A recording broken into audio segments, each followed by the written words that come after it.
and 16. Abijah rested with his fathers and was buried in the city of David. His son Asa became king in his place. During his reign, the land experienced peace for 10 years. Asa did what was good and right in the sight of the Lord his God.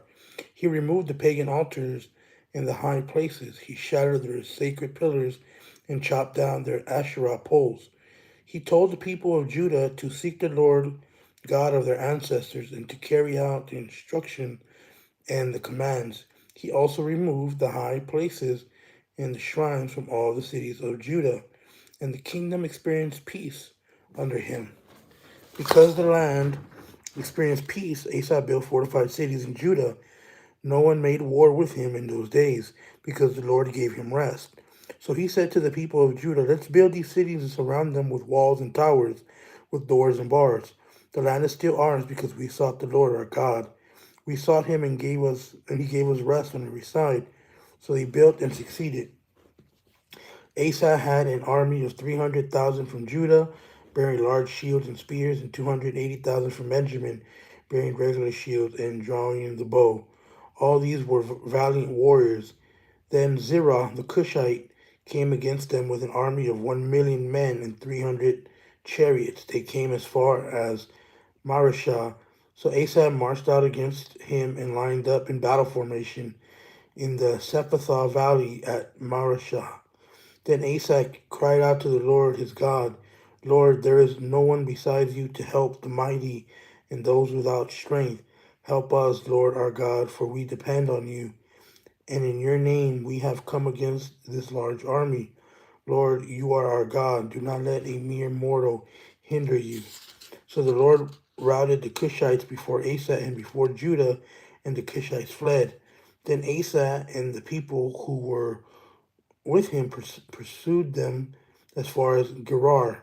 The Cushites fell until they had no survivors. They were crushed before the Lord and his army. So the people of Judah carried off a great supply of loot. Then they attacked all the cities in Gerar because the terror of the Lord was on them. They also plundered all the cities, since there was a great deal of plunder in them.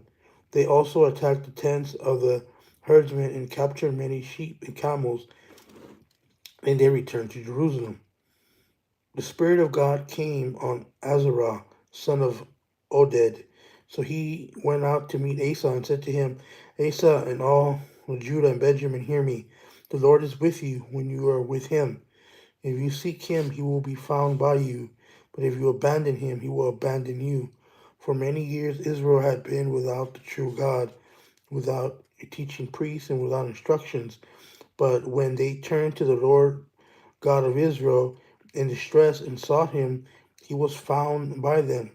In those times there was no peace for those who went about their daily activities, because the residents of the lands had many conflicts. Nation was crushed by nation, city by city, for God troubled them with every possible distress. But as for you, be strong, don't give up, for your work has a reward. When Asa heard these words in the prophecy of Azariah, son of Oded, the prophet, he took courage and removed the abhorrent idols from the whole land of Judah and Benjamin, and from the cities he had captured in the hill country of Ephraim. He renovated the altar of the Lord that was in front of the portico of the Lord's temple.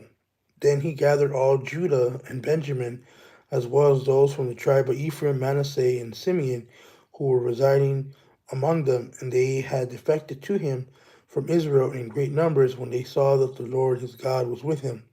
They were gathered in Jerusalem in the 3rd month of the 15th year of Asa's reign. At that time they sacrificed to the Lord 700 cattle and 7,000 sheep and goats from all the plunder they had brought.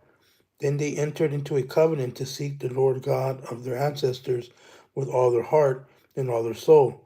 Whoever would not seek the Lord God of Israel would be put to death, young or old, man or woman.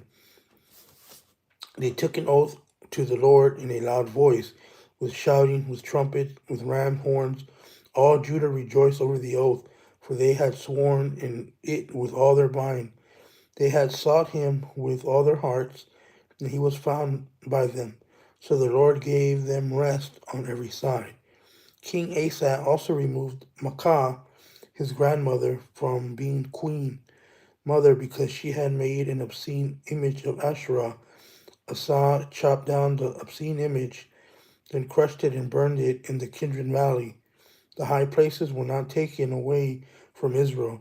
Nevertheless, Asa was wholeheartedly devoted his entire life. He brought his father's consecrated gifts and his own consecrated gifts into God's temple, silver, gold, and utensils. In the 36th year of Asa, Israel's king Baasha went to war against Judah. He built Ramah in order to keep anyone from leaving or coming to King Asa of Judah. So Asa brought out the silver and gold from the treasuries of the Lord's temple and the royal palace and sent it to Aram's king Ben-Hadad, who lived in Damascus, saying, "There's a treaty between me and you, between my father and your father. Look, I have sent you silver and gold. Go break a treaty with Israel's king Bashan, so that he will withdraw from me." Ben-Hadad listened to King Asa and sent the commanders of his armies to the city of Israel. They attacked Ijon, Dan, Abel, Maim, and all the storage cities of Naphtali. When Baasha heard about it, he quit building Ramah and stopped his work. The king Asa brought all Judah, and they carried away the stones of Ramah and the timbers Baasha had built it with. Then he built Geba and Mizpah with them. At the time, the seer Hanani came to King Asa of Judah and said to him, because you depended on the king of Aram and have not depended on your Lord your God, the army of the king of Aram has escaped from you. Were not the Cushites, the Libyans, a vast army with many chariots and horsemen? When you depend on the Lord, he handed them over to you. For the eyes of the Lord roam through the earth to show himself strong for those who are wholeheartedly devoted to him. You have been foolish in this matter. Therefore you will have wars from now on. Asa was enraged with the seer and put him in prison because of his anger over this, and Asa mistreated some of the people at the time. Note that the events of Asa's reign from the beginning to end were written in the book of the kings of Judah and Israel. In the 39th year of his reign, Asa developed a disease in his feet, and his disease became increasingly severe. Yet even the disease he didn't seek the Lord, but only the physicians. Asa rested with his fathers. He died in the 41st year of his reign.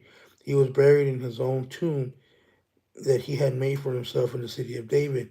They laid him out in a coffin, and he was full of spices and various mixtures of prepared ointments, and then made a great fire in his honor.